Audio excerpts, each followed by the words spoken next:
안녕하세요. 샘틱스입니다. 오늘은 2026년 1월 부동산 임대사업자 일반과세자 부가세 신고 방법에 대한 영상을 설명드리고자 합니다. 부동산 임대사업자의 경우 천천히 내용을 이해하시면서 영상을 따라해 보시면 신고가 어렵지 않을 거예요. 우선 저희가 신고해야 하는 부분은 월세와 보증금에 대한 부가세 신고를 진행하시는 건데, 월세 100에 보증금 1000이라고 가정을 하면 월세에 대한 부가세만 반영되는 게 아니라 보증금에 대한 간주임대료를 신고를 해주셔야 합니다. 간주임대료는 월세를 적게 받거나 아예 받지 않고 대신 보증금, 전세금, 임대보증금을 많이 받는 경우 그 보증금이 마치 이자를 벌어주는 것처럼 보고 그 이자 상당액을 임대료로 간주하여 계산한 금액입니다. 즉, 실제로 통장에 월세가 들어오지 않더라도 경제적으로는 임대료를 받은 것과 같다고 보고 계산하는 개념입니다. 그래서 보증금이 있다면 간주 임대료까지 반영해서 세금 신고를 진행하시면 되겠습니다. 이번 부가세 신고할 때 적용되는 간주 임대료 이자율은 3.1%입니다. 자, 홈택스에 접속하셔서 정기 확정 신고를 클릭하시고 지금 화면이 나올 텐데, 임대사업자의 경우 다른 쪽은 해당 사항이 없을 것 같고, 전자세금 계산서 매출 매입이 1월 14일 이후부터 홈택스에 정상적으로 반영이 되니 14일 이후부터 신고를 진행해 주시면 됩니다. 신고 대상에 일반 과세자, 신고 구분에 2025년 2기 확정, 신고 대상 기간에 7월 1일부터 12월 31일 선택해 주시고 사업자 등록번호 옆 확인을 클릭해 주세요. 그러면 자동으로 인적 사항 및 사업장 주소 등이 입력되고 하단 저장하기를 클릭합니다. 제가 미리 임대사업자분들이 작성해야 하는 부분을 형광펜으로 표시해 뒀는데, 가장 우선적으로 기타 제출 서식 쪽에 있는 부동산 임대 공급가액 명세서부터 작성을 하고 매출세액, 매입세액, 공제 및 감면, 가산세액 순으로 신고를 진행하시면 되겠습니다. 먼저 부동산 임대 공급가액 명세서 입력하기를 클릭합니다. 이전에 신고한 내역이 있으면 지금 팝업창이 나올 텐데, 이전에 신고한 부가세와 변동사항이 없으면 확인을 클릭해 주시면 되고, 변동사항이 있으면 취소를 클릭해 주세요. 여기서 말하는 변동사항은 임차인이 바뀐 경우, 보증금이나 월세가 바뀐 경우, 공실이 된 경우를 말합니다. 변동사항이 있는 경우 현 부동산 위치가 맞는지 확인하시고, 다르다면 주소 검색을 클릭하셔서 주소지를 입력해 주시면 되고, 바로 아래에 있는 임대사업 명세를 클릭해 보겠습니다. 지금 화면에서 주민등록번호 혹은 임차인이 사업자라면 사업자 번호를 입력해 주시면 상호나 이름이 나올 거예요. 임차인 주민등록번호, 사업자 번호를 입력해 주시고 해당 상가 내역을 입력해 주시면 다음으로 이번 부가세 신고 때 가장 중요한 계약의 종류입니다. 계속은 7월 1일부터 12월 31일까지 세입자, 월세, 보증금 변동이 없는 경우에 선택해 주시면 되고, 갱신은 세입자는 동일한데 월세나 보증금 변동이 있는 경우 선택해 주시면 됩니다. 신규는 공실 상태였다가 25년 7월에서 12월 사이 세입자가 들어온 경우 선택해 주시면 되고요. 마지막으로 종료는 25년 7월에서 12월 사이 세입자가 상가에서 나간 경우 선택해 주시면 됩니다. 여기서 주의사항이 A 세입자가 나가고 B 세입자가 들어온 경우라면 종료를 선택해서 A 세입자 월 임대료, 보증금을 입력해 주시고 B 세입자는 신규를 선택해서 입력해 주셔야 합니다. 영상을 보시는 분들 중 어디에 해당하는지 기억해 주시고 신고를 작성해 주시면 됩니다. 우선 계속을 선택한 경우를 알아보겠습니다. 임대 금액에 보증금, 월 임대료를 입력하시면 자동으로 입력이 될 거고, 월 임대료가 실제 세금 계산서를 발급한 금액 혹은 현금으로 받은 금액이랑 다르다면 수정해 주시면 됩니다. 하단 입력 내용 추가하기를 클릭합니다. 그러면 지금처럼 임차인에 대한 비용이 반영이 될 거예요. 다음으로 갱신을 알아보겠습니다. 갱신은 아까 말씀드린 것처럼 세입자는 동일한데 월세나 보증금 변동이 있는 경우 입력해 주시면 되고,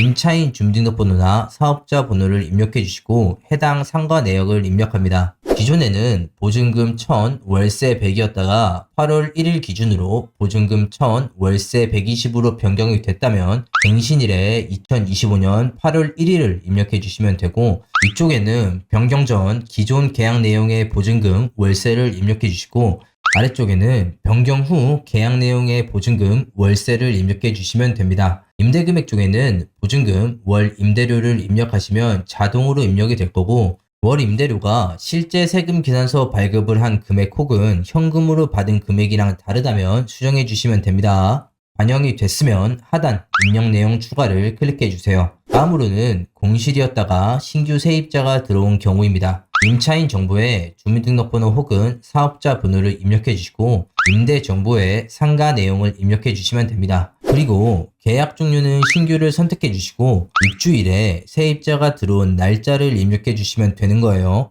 2025년 8월 1일 날 신규로 세입자가 들어왔다고 하면 입주일에 2025년 8월 1일을 입력해 주시고 아래 임대 금액을 입력해 주시면 됩니다. 임대 금액에 보증금, 월 임대료를 입력하시면 자동으로 입력이 될 거고 월 임대료가 실제 세금 계산서를 발급한 금액 혹은 현금으로 받은 금액이랑 다르다면 수정해 주시면 됩니다. 입력하셨으면 하단 입력 내용 추가하기를 클릭해 주시면 되고요. 다음은 종료인데 25년 7월 1일에서 12월 31일 사이에 세입자가 나가고 공실이 된 경우에 선택해 주시면 됩니다. 임차인 정보에 주민등록번호 혹은 사업자 번호를 입력해 주시고 임대 정보에 상가 내용을 입력해 주시면 됩니다. 그리고 계약 종료의 종료를 선택해 주시고 퇴거일을 입력해 주시면 되는데 저는 10월 1일에 퇴거했다고 입력하겠습니다. 임대 금액에 보증금, 월 임대료를 입력하시면 자동으로 입력이 될 거고 월 임대료가 실제 세금 계산서를 발급한 금액 혹은 현금으로 받은 금액이랑 다르다면 수정해 주시면 됩니다. 이렇게 입력이 끝나셨다면 하단 입력 완료를 클릭해 주세요.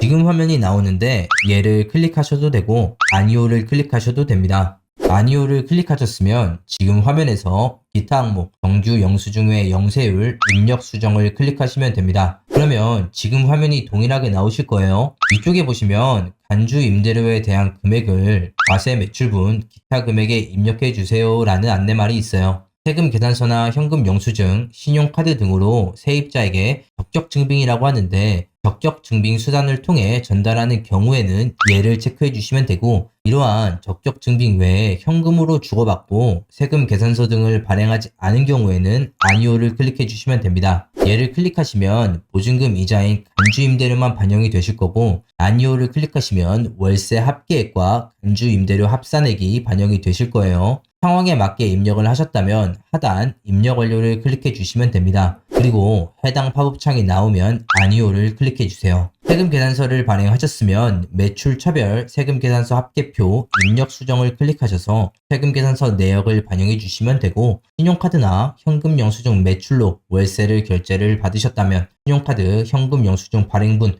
입력 수정을 클릭하셔서 매출 내역을 반영해 주시면 됩니다. 세금 계산서 매출이 있으신 경우라면 불러오기만 클릭하시고 하단 입력 완료를 클릭해 주시면 되는데 만약 종이세금 계산서로 월세를 끊어주신 경우라면 하단 영세 입력을 클릭하셔서 매출을 입력해 주셔야 해요. 신용카드 현금 영수증 매출이 있다면 조회 수정하기를 클릭하시면 지금의 팝업창이 나오실 텐데 조회를 클릭하시고 팝업창 하단으로 내려와서 조회 결과 집계를 누르시면 자동으로 매출 내역이 반영이 될 거예요. 이렇게 매출 반영이 끝났다면 그제서야 과세표준 명세 입력 수정을 클릭해 주시면 됩니다. 그리고 지금 화면이 나오면 파란색 글씨와 금액 아래 숫자가 동일하게 적혀 있는지 확인하시고 동일하다면 입력 완료를 클릭해 주시면 됩니다. 매입세액 쪽과 공제, 반면 가산세액은 오른쪽 상단 위에 나오는 일반과세자 영상 4분부터 내용을 참고하셔서 마무리하시면 되겠고 임대사업자의 경우라면 해당 상가의 관리비나 수리비가 있을 텐데 해당 내역들은 부가세로 공제가 되지만 외의 부분은 부가세 신고 때 반영하기가 어렵습니다. 이 부분 참고하셔서 신고 진행하시면 되고 신용카드 발행세 공제의 경우 임대사업자는 공제 대상이 아니기 때문에 신용카드나 현금 영수증 매출이 있다고 하시더라도 공제를 받으시면 안 되고요. 부동산 임대사업자의 가장 중요한 부분은 다시 한번 말씀드리지만 부동산 임대 공급과의 명세서 작성하는 방법입니다. 지금의 영상과 저희 채널에 있는 일반과세자 영상을 참고하셔서 올 26년 1월 부가세 신고를 잘 마무리하시기 바랍니다. 직접 신고하기가 어렵거나 상가 매입 등으로 환급 신고를 진행하셔야 하는 경우라면 저희 하셈텍스의 부가세 신고 대행 의뢰를 진행하셔도 좋습니다. 신고 대행 수임료는 한 번 11만원에 진행이 되고 최소한의 세금만 납부하실 수 있도록 살펴드리겠습니다. 영상 고정 댓글 카카오 채널을 통해 연락을 주시면 됩니다. 오늘도 긴 영상 시청해주셔서 감사합니다.